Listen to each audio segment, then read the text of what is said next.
Hello, welcome to turning point of life.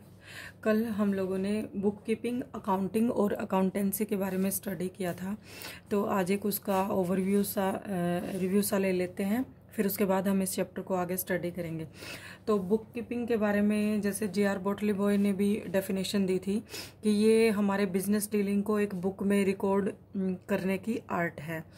तो हमें इसमें मेनली क्या देखना है कि ये जो बुक कीपिंग होती है ये बिल्कुल हमारे ट्रांजैक्शंस की प्राइमरी स्टेज होती है। और इसका ऑब्जेक्टिव क्या होता है कि डे टू डे आपका रूटीन में जो भी चीज़ें हैं उनको सिस्टमेटिक रिकॉर्ड में रखना है। ये आपका रूटीन और क्लैरिकल वर्क होता है। दूसरा, इसमें नॉलेज जो लेवल है वो एक जो कोई भी इसको परफॉर्म कर सकता है, लिमिटेड लेवल हमें चाहिए होता है। उसके बाद इसमें कोई ज़्यादा जैसे स्पेशल एनालिटिकल स्किल की ज़रूरत नहीं होती। फिर ऐसे ही अकाउंटिंग आ जाता है। अकाउंटिंग जो है आपकी बुक कीपिंग के बाद की स्टेज है, यानी कि ये प्राइमरी स्टेज है तो ये सेकेंडरी स्टेज है। उसके बाद इसमें हमें एनालिटिकल स्किल की ज़रूरत नहीं होती। इसमें जो है सीए वगैरह ट्रेडिंग पीएल और बैलेंस शीट बनाते हैं, तो यहाँ पर एनालिटिकल जो है स्किल की आवश्यकता हमें पड़ती है। उसके बाद इसको जूनियर स्टाफ करता है बुक कीपिंग को, और अकाउंटिंग जो है सीनियर स्टाफ करता है। तो ये जो है हमारे पास लिमिटेड लेवल चाहिए होता है हमें नॉलेज इसमें बुक कीपिंग में, और इसको जो है सीनियर स्टाफ करता है तो इसमें थोड़ा हायर लेवल होता है। तो कल हमने अकाउंटिंग बुक कीपिंग का डिफरेंस किया था, आपको बताया था कि वो क्वेश्चन पेपर में एग्जामिनर आपसे पूछ लेगा कि what is the difference between accounting and bookkeeping, या bookkeeping and accountancy, accounting and accountancy. वो किसी भी तरीके से आपसे क्वेश्चन पुट अप कर सकता है, तो आप उसके अकॉर्डिंगली इसको तैयार कर लीजिएगा।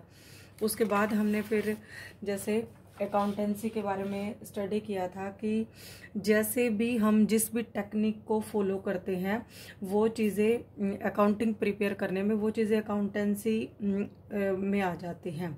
तो जिस भी मतलब पूरा एक जो है एंटायर बॉडी या एंटायर बिजनेस जो भी आपका थ्योरी और प्रैक्टिस फॉलो करता है वो अकाउंटेंसी होती है। तो कल हमने इस चीज़ के बारे में स्टडी कर लिया था। उसके बाद हमने अकाउंटिंग के फंक्शन और यूटिलिटी स्टडी की थी कि जो है क्यों हम अकाउंटिंग करते हैं, क्या हमें ज़रूरत है। तो ये जैसे आपके पास सिस्टमेटिक रिकॉर्ड रखने के लिए होता है, पीएल जैसे प्रॉफिट और लॉस कैलकुलेट करते हैं, या पॉलिसी मेंटेन करनी है, क्रेडिट है आपका जो है बैंक से कोई लोन लेना है उसके लिए, गवर्नमेंट के लिए जैसे टैक्स वगैरह पे करते हैं, और इन्वेस्टर जो है आपके वो भी इंटरेस्टेड होते हैं। तो इन सब चीज़ों के लिए हमें जो है अकाउंटिंग की ज़रूरत पड़ती है। उसके बाद हम स्टडी करी थी हमने कि लिमिटेशन आपको बताया था कि पर्सनल जजमेंट से ये जो है इन्फ्लुएंस होती है। विंडो ड्रेसिंग दिखावा होता है, हिस्टोरिकल कॉस्ट पे हम जैसे डेप्रिशिएशन वगैरह लेके चलते हैं, फोरकास्टिंग पे बेस होते हैं इसके। तो ये इसकी लिमिटेशन है। इसकी जो जैसे डेप्रिशिएशन ये वर्ड वगैरह यूज़ हो रहे हैं, ये आपको धीरे धीरे आगे सारी चीज़ें क्लियर होती चली जाएंगी, इसमें कोई आपको प्रॉब्लम नहीं आने वाली है। तो यहाँ तक आई थिंक आपको क्लियर हो गया होगा। इसके बाद जो है हम अकाउंटिंग की क्वालिटेटिव कैरेक्टरिस्टिक को स्टडी करेंगे। क्वालिटेटिव क्या होता है कि जब भी हम कोई डाटा रिप्रेजेंट करते हैं तो हम ये मान के चलते हैं कि अकाउंट्स में जो भी डाटा है उसमें ये क्वालिटी मतलब उसमें एक ये गुणात्मक चीज़ें होनी चाहिए, कि हम ये मान के चलेंगे कि जो भी डाटा, जो भी आपको ट्रेडिंग प्रॉफिट और लॉस अकाउंट या बैलेंस शीट या फाइनेंशियल स्टेटमेंट आपको दी है वो इन चीज़ों पे बेस होगा।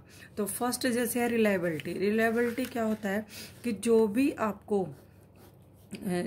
आपको डाटा दिए गए हैं तो वो रिलायबल होने चाहिए। रिलायबल मतलब कि उसमें कोई भी आपको जैसे विंडो ड्रेसिंग ना हो। जैसे हमने अभी भी इसकी लिमिटेशन में स्टडी किया है कि भी इसमें जो है अकाउंटिंग डाटा में दिखावा होता है, लेकिन वो नहीं होना चाहिए। जो भी आपके पास डाटा है वो ट्रू एंड फेयर व्यू होना चाहिए। रिलायबल मतलब उसको कोई भी देखे, जैसे कोई भी टैक्स अथॉरिटी देखे या गवर्नमेंट को हमें पेपर देना हो, बैंक में लोन के लिए देना हो, तो वो डाटा आपके रिलायबल होने चाहिए कि जिस पे हम विश्वास कर सके। रेलिवेंस क्या होता है कि जहाँ पर भी हमें जिस भी पेपर की, जिस भी अकाउंट्स की ज़रूरत हो, हम वहाँ पे वो अप्लाई करें। जैसे अभी आपको एक एग्जांपल से बताती हूँ। सपोज आपको बैंक से लोन लेना है, तो बैंक आपके क्रेडिट को या प्रॉफिट को देखेगा, तो उसके लिए वो चीज़ आपके प्रॉफिट एंड लॉस अकाउंट जरूरी है आपका देखना, आपकी बैलेंस शीट जरूरी है। और जैसे टैक्स अथॉरिटी को अगर आपको अपने कोई भी अकाउंट्स दिखाने हो, तो गवर्नमेंट को जो है आपका टैक्स से मतलब है। तो रेलिवेंस मतलब कि जिस चीज़ की इम्पोर्टेंस जहाँ पे हो, आप वो चीज़ वहाँ पे दिखाओ। तो इसका मतलब ये होता है कि जो इंफॉर्मेशन जिसके लिए ज़रूरी हो, जैसे क्रेडिटर है, क्रेडिटर कौन होते हैं, जो जिनको हमें पैसा देना होता है, और डेटर वो होते हैं जिससे हमें लेना होता है। ये अकाउंटिंग टर्मिनोलॉजी है, इसको आप कल या परसों के वीडियो में स्टडी करेंगे। तो इन्वेस्टर कौन होते हैं, जो हमारे बिजनेस में पैसा इन्वेस्ट करते हैं। तो जिन चीज़ों के लिए जो चीज़ें ये लोग देखना चाहे, ये कंपनी देखना चाहे, हमें उनसे वही रिलेटेड चीज़ें दिखानी है। रेलेवेंस मतलब जिसके लिए जिस चीज़ की उपयोगिता है उसको वो वही दिखाया जाए, ये चीज़ है। अंडरस्टैंडेबिलिटी मतलब कि आपके जो है अकाउंटिंग डाटा इस तरीके से होने चाहिए कि वो इजीली आपको समझ आ जाए। कंपेरेबिलिटी मतलब कि जो है आप कंपेरेटिव स्टडी कर सके। ये आपका था इजी टू अंडरस्टैंड।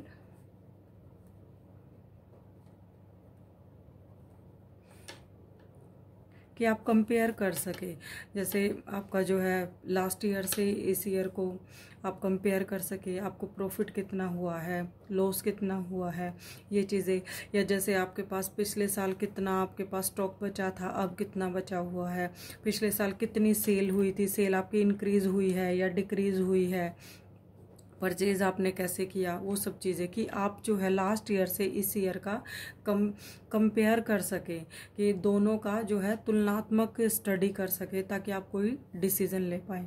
उसके बाद जो है आपका फेथफुल प्रेजेंटेशन क्या होता है कि आप डाटा को इतने अच्छे तरीके से, जैसे आपने कैरेक्टरिस्टिक में स्टडी किया ना कि art as well as science, तो आप अपने डाटा को ऐसे प्रेजेंट करें कि वो उस पर जो है आपके ऑडिटर वगैरह यकीन कर सके। फेथफुल जो है प्रेजेंटेशन आपका होना चाहिए।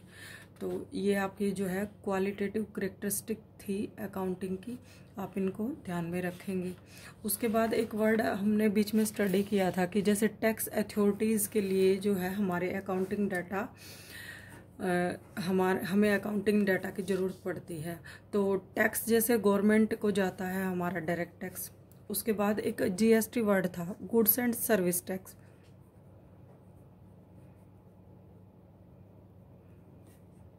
गवर्नमेंट ने अब जीएसटी लगाया हुआ है। तो पहले क्या होता था कि जब भी कोई प्रोडक्शन होता था तो उस पे जो है एक्साइज ड्यूटी लगती थी, या जब भी आपने कोई भी आइटम सेल किया तो उस पर आपका सेल टैक्स लगता था। इसके दो पार्ट थे, जैसे आपके स्टेट टैक्स या सेंटर टैक्स में, सेल टैक्स में। उसके बाद जो है आप कोई भी सर्विस प्रोवाइड, सर्विस मीन्स की जैसे आपका टेलीकॉम इंडस्ट्रीज है, ये सब चीज़ें प्रोडक्शन से जो अलग है वो सर्विस में आते हैं, तो सर्विस टैक्स लगता था। अब गवर्नमेंट ने क्या किया है कि इन सब तीनों को जो है इन सबको मर्ज करके इकट्ठा करके जीएसटी बना दिया है। तो जब आपका जीएसटी गुड्स और सर्विस टैक्स जाएगा तो उसकी कैलकुलेशन के लिए हमें अकाउंटिंग की ज़रूरत पड़ती है। उसके बाद एक टॉपिक आता है कि आपकी जो है अकाउंटिंग जो आपके रिकॉर्ड्स हैं उसमें कौन कौन सी पार्टीज़ इंटरेस्टेड होती हैं, या जो आपका जो है अकाउंटिंग जो रिकॉर्ड होते हैं वो आपके एक सोर्स ऑफ इंफॉर्मेशन होते हैं, जिससे आपको इंफॉर्मेशन मिलती है। तो उसमें एक पॉइंट आ जाता है कि आपके जो है जो अकाउंटिंग जो आपके रिकॉर्ड हैं, जो भी आपने एक रिकॉर्ड प्रिपेयर किए हैं ईयर एंड में, तो उसमें कौन कौन सी पार्टीज इंटरेस्टेड होती हैं, मतलब किस पार्टी को क्या चाहिए। तो इसको हम दो चीज़ों में डिवाइड कर लेंगे, एक तो है आपके इंटरनल और एक एक्सटर्नल। तो इंटरनल में क्या आता है आपका, एक तो हो गए ओनर, यहाँ पर दो चीज़ें हैं, एक मैनेजमेंट। तो ओनर कौन होते हैं, अब देखो, अब जैसे जैसे आप हम अकाउंट्स को स्टडी करेंगे आपको इन चीज़ों के बारे में पता चलेगा कि ओनर कौन होता है, कि जिसने आपके बिजनेस में हमें पैसा लगाना होता है। कोई भी बिजनेस जो है बिना पैसों के, तो ये सबसे पहली कंडीशन है कि वो मॉनेटरी टर्म में होना चाहिए, फाइनेंशियल ट्रांजेक्शन होना चाहिए। अब एक यहाँ पे एग्जांपल ले लेते हैं कि आपने कोई शॉप जो है ओपन करी है, उसमें आपने 1 लाख रुपीज़ लगाए हैं, तो आपके पास 1 लाख नहीं थे, आपने 50 लगा लिए। तो 50 किसी और ने, जैसे आपके फैमिली में से या आपने किसी से जो है इंटरेस्ट पे लेके लगा दिए। तो अब उस 50,000 लगाने वाले को ये पता होना चाहिए ना कि मुझे इस पे क्या मिलेगा क्या नहीं मिलेगा। ऐसे ही ये तो एक शॉप है। अगर आपके पास कोई कंपनी होती है तो उसमें भी इन्वेस्टर इन्वेस्ट करते हैं, तो वो पार्टी जो है आपके बिजनेस में इंटरेस्टेड होगी। वो क्यों होगी, क्योंकि उसको ये पता होना चाहिए कि मुझे क्या इंटरेस्ट मिलेगा, मेरी जो है मैंने ये पैसे लगाए हैं उस पर मुझे कितना रिटर्न मिलेगा। तो ये सब चीज़ें जो है आपके इंटरनल में आती है। दूसरा आपका मैनेजमेंट क्या होता है कि आपने पैसे तो लगा दिया, लेकिन अब यहाँ तो जैसे 1 या 2 कैंडिडेट है, ऐसे जैसे कोई कंपनी होती है बड़ी, उसमें 100 कैंडिडेट भी हो सकते हैं, 100 हो सकते हैं, उससे ज़्यादा हो सकते हैं। तो उसको जो है टेक केयर ऑफ करने के लिए हमें 3, 4 या 10, 10, 12 जो है कैंडिडेट रखने होते हैं। तो वो पार्ट कहलाता है आपका मैनेजमेंट का क्या काम होता है कि आपका जो भी ये काम है, आपका जो भी ये बिजनेस है, कंपनी है, उसको स्मूथली रन करे। स्मूथली रन करने का मतलब ये है कि उसकी day to day activity note करनी है। आपको ये बताना है कि कितना प्रॉफिट हुआ, कितना लॉस हुआ। आपके जो है डाटा प्रिपेयर करने, ये अकाउंटिंग रिकॉर्ड प्रिपेयर करने होते हैं। जैसे कि फिर टैक्स देना होता है, या फिर गवर्नमेंट से अथॉरिटीज़ को जो है अपनी रिटर्न वगैरह फाइल करनी होती है, बैंक से लोन लेना होता है। तो इन सब चीज़ों के लिए जो है आपके रिकॉर्ड रखे जाते हैं। तो इंटरनल जो आपकी पार्टी हो गई वो एक ओनर हो गई, एक मैनेजमेंट हो गई। अब इन चीज़ों से अलग हैं वो आपके एक्सटर्नल है, बाहर। अब बाहर कौन हो सकता है, गवर्नमेंट हो सकती है, क्योंकि वो आपसे टैक्स लेगी, या आपको जैसे कुछ भी जो है गवर्नमेंट से कोई सब्सिडी लेनी है तो उसको भी अपने रिकॉर्ड दिखाना पड़ेगा। फिर उसके बाद आपका जैसे बैंक हो गया, तो बैंक से आपको क्या है, लोन लेना पड़ सकता है, तो बैंक भी आपके जो है डाटा में इंटरेस्टेड होगा। थर्ड जो है आपके जो इन्वेस्टर हैं, जिनको आपके बिजनेस में पैसा इन्वेस्ट करना होगा, पोटेंशियल इन्वेस्टर, जो कि जैसे फ्यूचर में अगर किसी को आपका जो है इन्वेस्ट करना हो तो वो क्या करेंगे, वो आपके रिकॉर्ड देखेंगे। पहले वो देखेंगे कि भाई ये जो है बिजनेस जो ग्रो अप कर रहा है तो हम इन्वेस्ट करें। उसके बाद जैसे आपका क्रेडिटर हो गए, कि वो आपको बाहर से कहीं से पैसा लेना पड़ गया है इंटरेस्ट पे, तो पहले वो ये देखेंगे कि आपके पास उतनी चीज़ें हैं कि आप वापस कर सकते हो या नहीं कर सकते हो। तो ये सब चीज़ें हैं, ये जो है एक्सटर्नल पार्टीज़ आ जाती हैं, तो जो कि आपके बिजनेस में इंटरेस्टेड होंगे, या जो आपके जो ये अकाउंटिंग रिकॉर्ड है इनसे इंफॉर्मेशन ले सकेंगे। तो हमने ये जीएसटी और पार्टी इंटरेस्टेड जो है ये स्टडी किया। उसके बाद एक छोटा सा टॉपिक आता है कि जो है अकाउंटिंग जो है आपका, उसके सब फील्ड क्या होते हैं।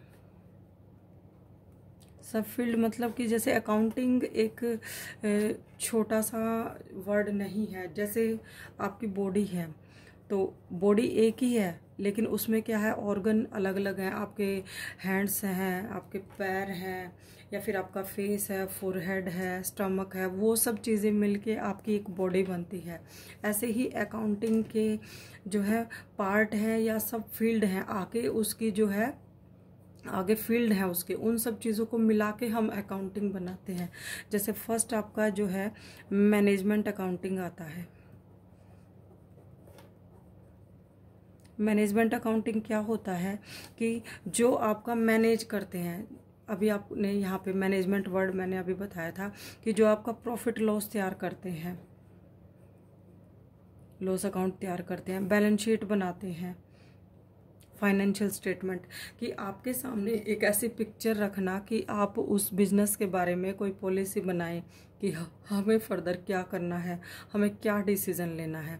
तो जो आपकी अकाउंटिंग प्रॉफिट लॉस से, इन्वेस्टिंग डिसीजन से रिलेट करती है, वो मैनेजमेंट अकाउंटिंग है। दूसरा एक आता है कॉस्ट अकाउंटिंग।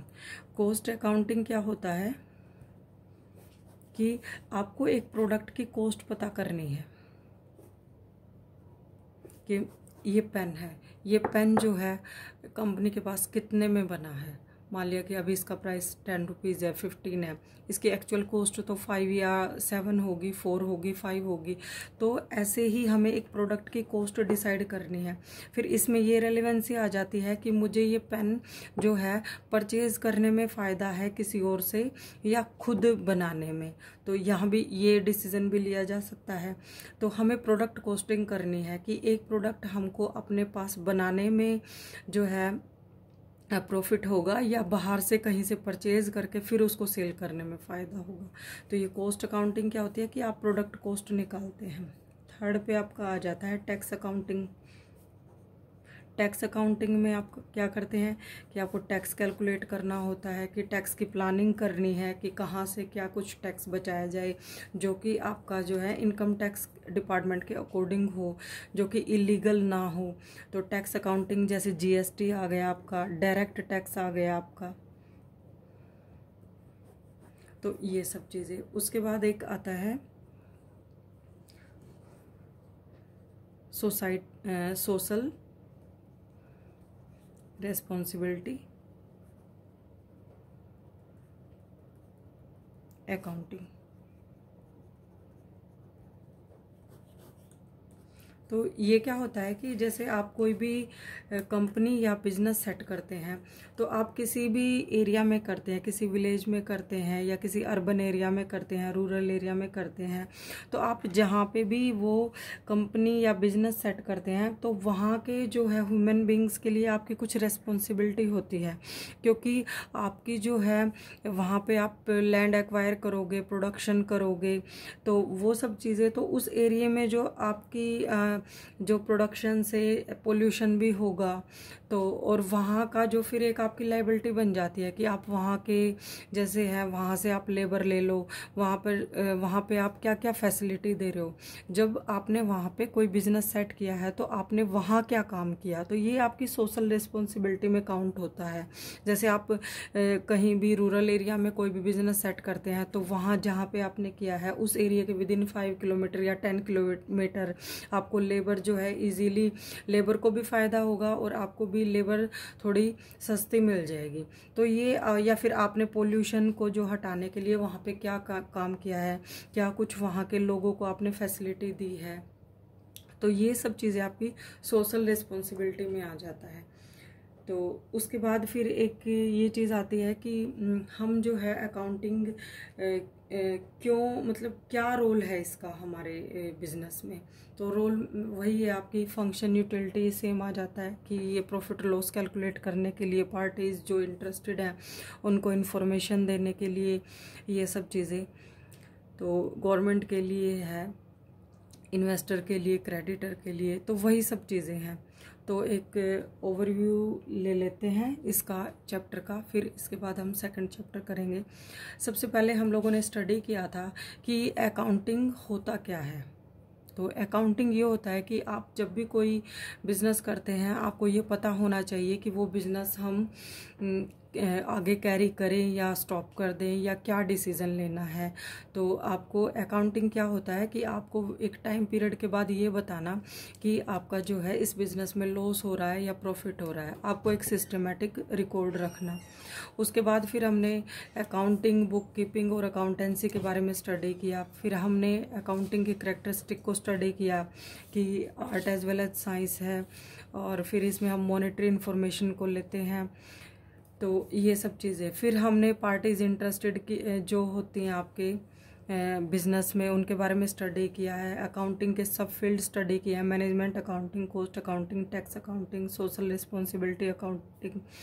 और फिर उसके बाद हमने अकाउंटिंग की लिमिटेशन भी स्टडी की थी कि ये पर्सनल जजमेंट से कैसे इफेक्ट करता है, विंडो ड्रेसिंग, हिस्टोरिकल कॉस्ट या फोरकास्टिंग पे बेस होता है। आई होप आपको ये चैप्टर क्लियर हो गया होगा। तो उसके बाद हम सेकंड चैप्टर स्टडी करेंगे जिसमें हम अकाउंटिंग टर्मिनोलॉजी की जो है स्टडी करेंगे। जब आप वो चैप्टर पढ़ेंगे या सीखेंगे तो आपको ये सब चीज़ें और क्लियर हो जाएंगी। Thank you.